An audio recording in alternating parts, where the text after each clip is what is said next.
Once you have your shadows turned on, projecting nicely, you can also go to View, Edge Style.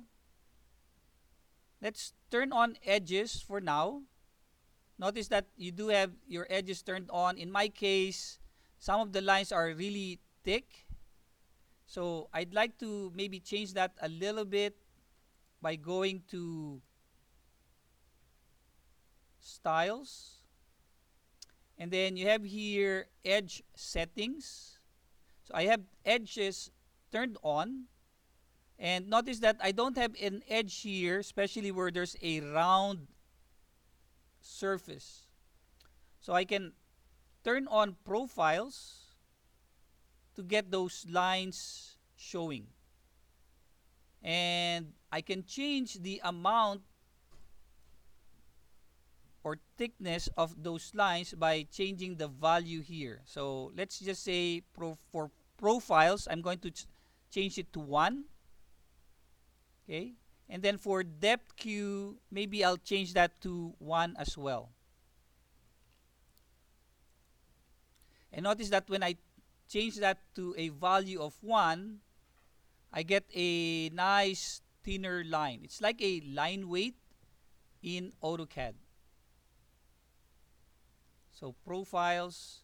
And then you again see this double arrow rotating. So you want to double click on it to update your scene. And for good measure, you might want to update your scene as well. Okay. So I have edges, I have shadows. Another thing I'd like to turn on will be some edges for my lines.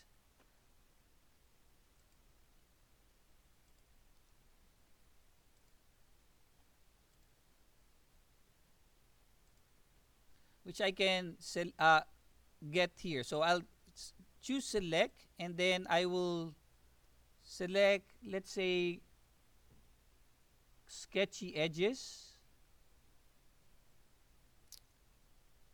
Okay. And then maybe look for crayon.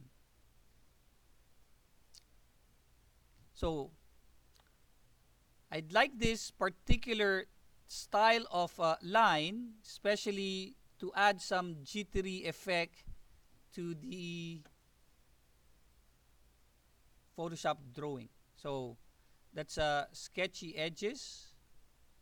And we're going to use that later. For now, just take note of where to find that. So that will be under sketchy edges. There are different styles here. So you may opt for any styles that you'd like to use and export to Photoshop. Okay.